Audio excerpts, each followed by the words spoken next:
Breast cancer. Those are two words your patients don't want to hear, and news that you don't want to deliver. Unfortunately, for 1 in 8 American women, it's a truth they'll have to face in their lifetime. And the risks are clear. Besides being female, the two major risk factors for developing breast cancer are advancing age and family history.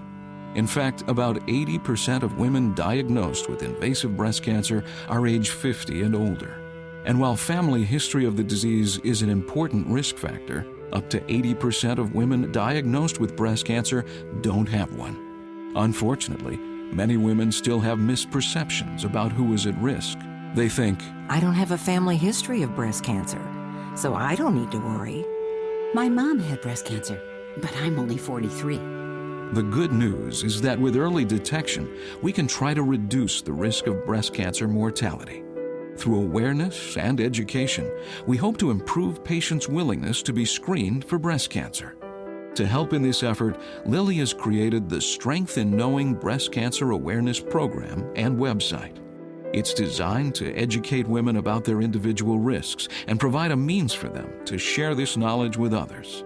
At strengthinknowing.com, women can hear from professionals as they discuss the importance of knowing the risks of breast cancer. Find out about events they can attend in their city and help spread the message. The resources may also be helpful to you and your practice. There is strength in knowing about the risks of breast cancer. So spread the word today. Visit strengthinknowing.com and tell your patients to visit too. I didn't realize I was at risk until I visited. I told my sister, my mother, and my aunt. This program is sponsored by Eli Lilly and Company. Answers that matter. You're listening to ReachMD XM 157, the channel for medical professionals. Welcome to Advances in Women's Health, sponsored in part by Eli Lilly.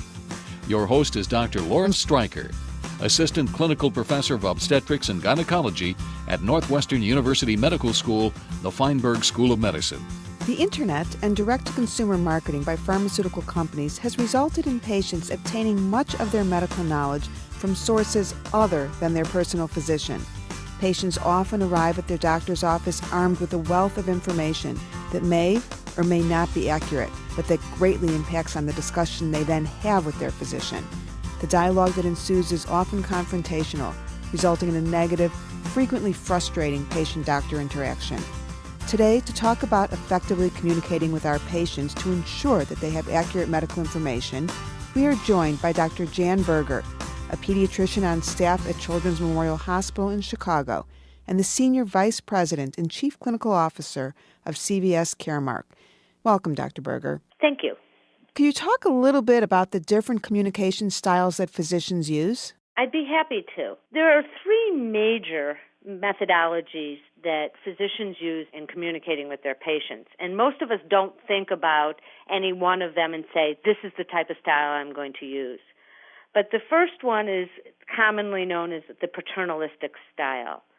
And that style is that we are educators. We talk to our patients, we talk at them, we are informational giving only, and really take in very little of the values that a patient may have in an understanding of how much they do and do not understand of what we're saying. The second methodology is called the informed or consumerist method. And we all know, and physicians are hearing more and more today about patient consumerism, and patients are no longer being called patients, they're being called healthcare consumers.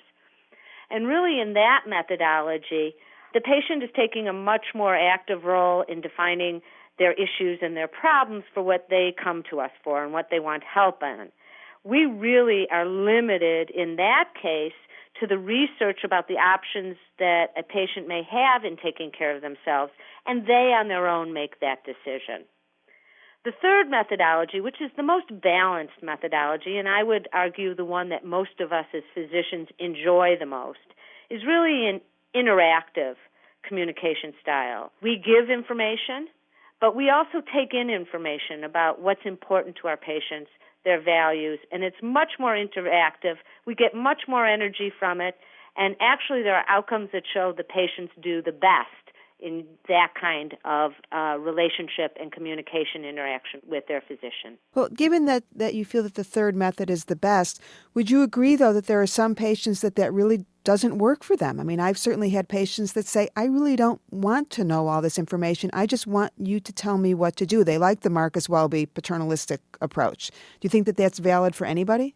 Yes, I do. But if you listen to what you just said, you're taking in the patient's values and desires and then helping them with the information in a way that works for them best. So we shouldn't force them to look at pictures of things that we're going to do if they don't want to see it. Absolutely. But finding out how much they want to know early on, and then every once in a while throughout the relationship, because that may change, checking in again, if you will. So then we have the opposite patient. We have the patient who doesn't want to know anything, who says, just tell me what to do.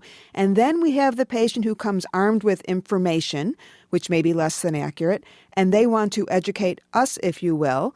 How do we deal with that patient without appearing confrontational and to make it a positive interaction? Well, and I will give you an example. I had a patient 3 or 4 years ago who walked into my office.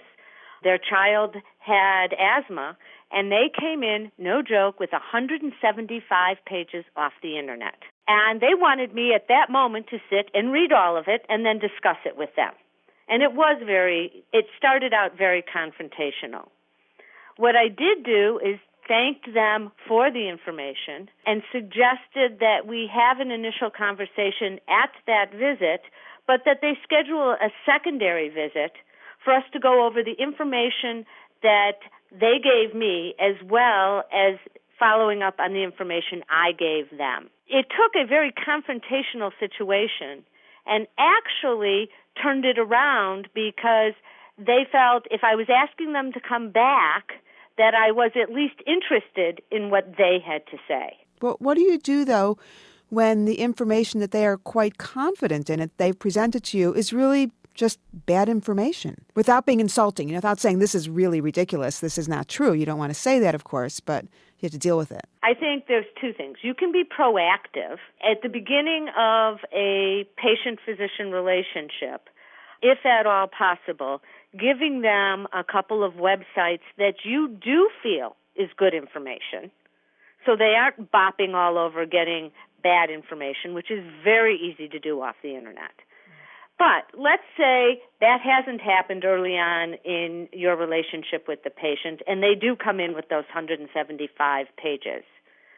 At that second visit, when you talk to them, you can tell them that's very interesting and that there's a variety of opinions on whatever you're talking to them about, but that you follow, and if it's a national guideline or your specialty society, whether it's ACOG or something else, that this is what you have found has been the best outcomes out there. And that's why you want the best for them, and that's why you rely on that. You're listening to Advances in Women's Health on ReachMD XM 157, the channel for medical professionals. I am Dr. Lauren Streicher, and today I'm speaking with Dr. Jan Berger about the best way to effectively communicate with our patients.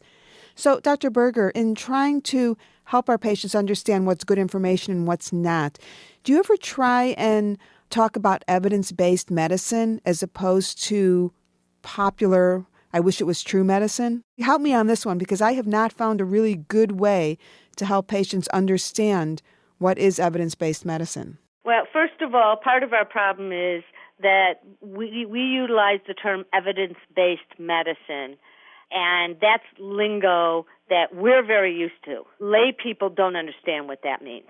So talking about that, once you agree on what you want the patient's outcome to be, and the patient and you agree on that, saying that it has been shown by looking at many people who have conditions similar to yours, that the best chance of getting the outcome you want is through this method. And that by saying it in those terms, that's something they can understand. They want the best outcome that you all have agreed on. Yeah, the problem, of course, we run into is the general mistrust of the medical profession and feeling that the pharmaceutical companies are profit-motivated, which they are, but so are the alternative companies, and they don't understand that. I run into it, of course, as a gynecologist with women trying to treat their menopausal symptoms with all kinds of alternative treatments that have no scientific basis and that are not evidence-based.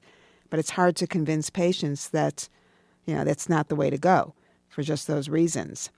Let me ask you this. There seems to be a great deal of press around health literacy. What is health literacy exactly, and how does it affect the way that we communicate with our patients? And that's an excellent question.